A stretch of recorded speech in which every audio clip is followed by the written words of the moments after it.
আসসালামু আলাইকুম ভিউয়ার্স, কেমন আছেন আপনারা? আয়শা কিচেন ব্লগে সবাইকে স্বাগতম। আজ আমি নিয়ে আসলাম আরেকটি দুর্দান্ত রেসিপি, পাকা কাঁঠালের বড়া। অল্প কয়েকটি উপকরণ দিয়েই এই বড়াগুলি আপনারা ঘরে বানিয়ে নিতে পারবেন। চলুন তাহলে আমরা শুরু করি এই সুস্বাদু বড়াগুলি। প্রথমেই আমি কাঁঠাল থেকে আস্তে আস্তে করে কাঁঠালের কোষগুলো ছাড়িয়ে নেব। আস্তে আস্তে আলতোভাবে কোষগুলো আমি কাঁঠাল থেকে ছাড়িয়ে নিচ্ছি।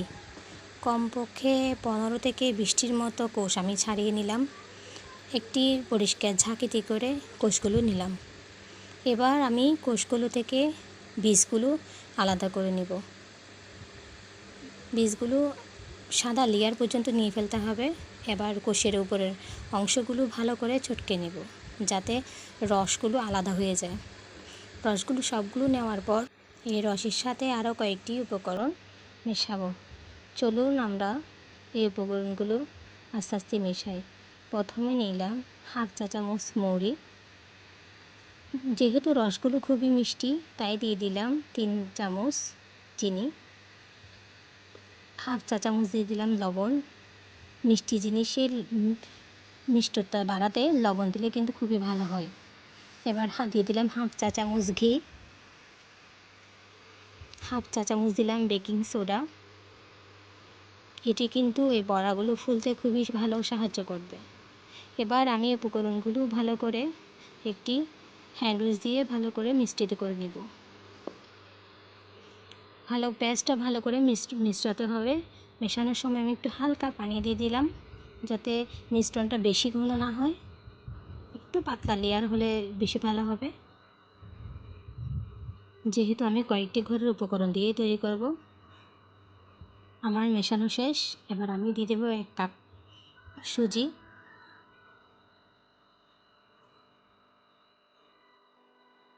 আবার দিয়ে দিব 1 কাপ আটা।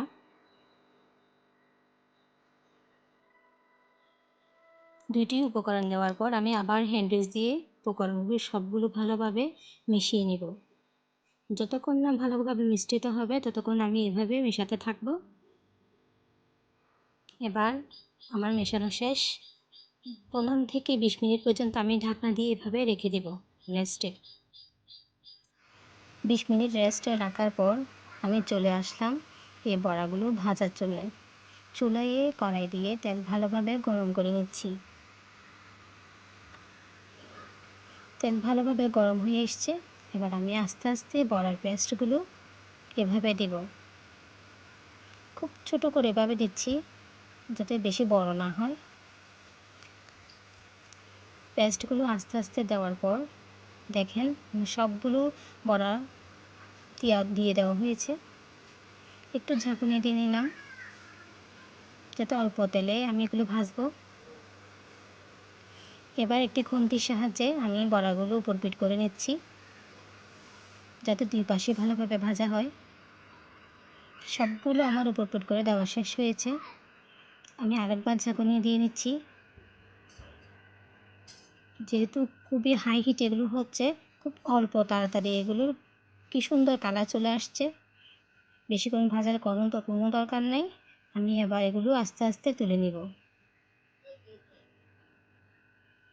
আস্তে আস্তে তুলে নেওয়ার পর এখন আমি একটু ঝাঁকুনি দিয়ে নিচ্ছি। তুলে নেওয়ার পর রেডি হয়ে গেল আমার খুবই সুস্বাদু মানের বড়ার রেসিপি। আমি একটি ভেঙে দেখাচ্ছি, দেখুন ভেতরটা কত স্পঞ্জ হয়েছে।